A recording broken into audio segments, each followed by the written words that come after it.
നമസ്കാരം. മലയാള കഥയുടെ കുലപതി എന്നറിയപ്പെടുന്ന ടി പത്മനാഭൻ എഴുതിയ മനോഹരമായ ഒരു ചെറുകഥയാണ് കടൽ. വ്യത്യസ്തത കൊണ്ടും ജീവിതത്തിൻ്റെ തന്മയത്വം കൊണ്ടും മനസ്സിനെ ഒട്ടം നുലയ്ക്കുന്ന ചെറുകഥയാണ് കടൽ.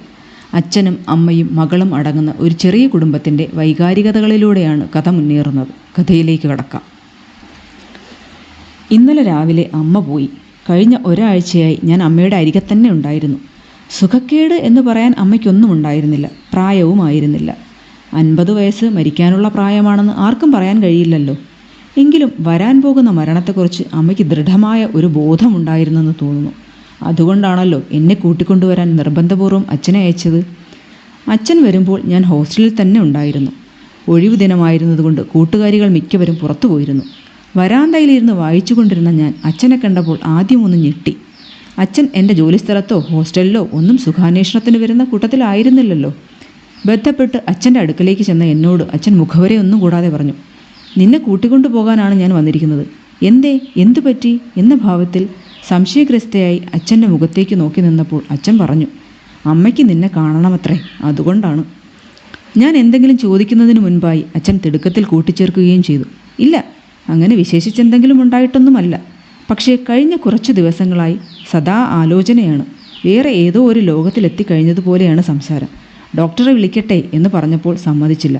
എന്തിനാണ് ഡോക്ടർ എന്ന് ചോദിച്ചു. പിന്നെ എൻ്റെ സുഖക്കേട് ഡോക്ടർക്ക് ചികിത്സിച്ചു മാറ്റാൻ കഴിയുമോ എന്നും ചോദിച്ചു. അമ്മയുടെ ചോദ്യം എന്തിനാണ് ഡോക്ടർക്ക് എൻ്റെ സുഖക്കേട് ചികിത്സിച്ചു മാറ്റാൻ കഴിയുമോ എന്നത് ആവർത്തിച്ചപ്പോൾ അച്ഛൻ എൻ്റെ മുഖത്തേക്ക് നോക്കുകയുണ്ടായില്ല. സ്വതവേ ഗൗരവ സ്വഭാവക്കാരനാണെങ്കിലും അച്ഛൻ്റെ ശബ്ദം അപ്പോൾ ഇടറിയിരുന്നു. വഴിയിൽ ഞങ്ങൾ കൂടുതലും മൗനമായിരുന്നു. ബസ്സിറങ്ങി വീട്ടിലേക്ക് നടക്കുമ്പോഴും ആരും ഒന്നും സംസാരിച്ചിരുന്നില്ല. എൻ്റെ മനസ്സിലപ്പോൾ അമ്മ മാത്രമല്ല, അച്ഛനും ഉണ്ടായിരുന്നു, ഞാനും ഉണ്ടായിരുന്നു. കാണാൻ കഴിയാത്ത ഒരു മുള്ള് മനസ്സിൽ നിന്ന് ചികഞ്ഞെടുക്കാൻ ശ്രമിക്കുന്നത് പോലെ ഞാൻ എന്നോട് തന്നെ ചോദിച്ചു കൊണ്ടിരുന്നു, എപ്പോഴാണ് അമ്മ അച്ഛനിൽ നിന്നകന്നത്, എന്നിൽ നിന്നകന്നത്? ഒരിക്കൽ ഞാൻ അമ്മയ്ക്ക് ഏറ്റവും പ്രിയപ്പെട്ടവളായിരുന്നല്ലോ, അമ്മയുടെ ഏകപുത്രി, ആണായും പെണ്ണായും വീട്ടിലുള്ള ഒരേ ഒരു കുട്ടി. അങ്ങനെയുള്ള എന്നിൽ നിന്ന് പോലും. പെട്ടെന്ന് ഒരു ഞെട്ടലോടെ ഞാൻ ഓർത്തു, അല്ലെങ്കിൽ ഇത് മറ്റൊരു തരത്തിലും ചോദിച്ചുകൂടെ? എപ്പോഴാണ് അച്ഛൻ അമ്മയിൽ നിന്നകന്നത്? എപ്പോഴാണ് ഞാൻ, അമ്മയുടെ പ്രിയപ്പെട്ട മകളായ ഞാൻ, അമ്മയിൽ നിന്നകന്നത്? അങ്ങനെ ചിന്തിച്ചപ്പോൾ അതുവരെ അനുഭവപ്പെടാതിരുന്ന ഒരു കുറ്റബോധവും തോന്നി. ഞാൻ എന്നോട് തന്നെ പറഞ്ഞുകൊണ്ടിരുന്നു, അങ്ങനെയും വരാമല്ലോ, അങ്ങനെയും. എൻ്റെ മനസ്സ് കണ്ടിട്ടെന്ന പോലെ അതുവരെ ഒന്നും പറയാതെ നടന്നിരുന്ന അച്ഛൻ ചോദിച്ചു, എന്താണ് ആലോചിക്കുന്നത്? ഞാൻ അച്ഛൻ്റെ മുഖത്തേക്ക് നോക്കുക മാത്രം ചെയ്തു. എന്നിട്ട് വീണ്ടും നിശബ്ദയായി നടന്നു. എനിക്കും വേണമെങ്കിൽ അച്ഛനോട് ചോദിക്കാമായിരുന്നു അച്ഛൻ എന്താണ് ആലോചിക്കുന്നതെന്ന്, അച്ഛൻ്റെ മനസ്സിൽ എന്താണ്. പക്ഷെ ഞാൻ ചോദിച്ചില്ല. വീട്ടിലെത്തുന്നതിനിടയിലുള്ള ഞങ്ങളുടെ സംഭാഷണം ഇത്ര മാത്രമായിരുന്നു. വീട്ടിലെത്തുമ്പോൾ സന്ധ്യയാകാറായിരുന്നു. എങ്കിലും ഇരുട്ട് പരന്നിരുന്നില്ല. ഞാൻ ധൃതിയിൽ അമ്മയുടെ മുകളിലത്തെ മുറിയിൽ പോകാൻ തുടങ്ങുമ്പോൾ അച്ഛൻ ഒരു നിമിഷം ശങ്കിച്ചു നിന്ന ശേഷം പറഞ്ഞു, ഒരു കാര്യം പറയാനുണ്ട്. എനിക്ക് അത്ഭുതം തോന്നി. എന്താണാവോ ഈ ഒരു കാര്യം?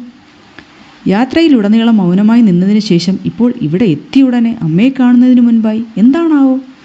അച്ഛൻ ഒന്നും പറയാതെ എന്നെ ഓഫീസ് മുറിയിലേക്ക് കൂട്ടിക്കൊണ്ടുപോയി. മേശ തുറന്ന് സാമാന്യം വലിയ ഒരു കടലാസ് കെട്ട് എനിക്കെടുത്തു തന്നു. എന്നിട്ട് ഞാൻ എന്തെങ്കിലും ചോദിക്കുന്നതിന് മുൻപായി പറഞ്ഞു, നിനക്ക് തരാനായി എന്നെ ഏൽപ്പിച്ചതാണ്, ഞാനിത് തന്നുവെന്ന് പറയണം.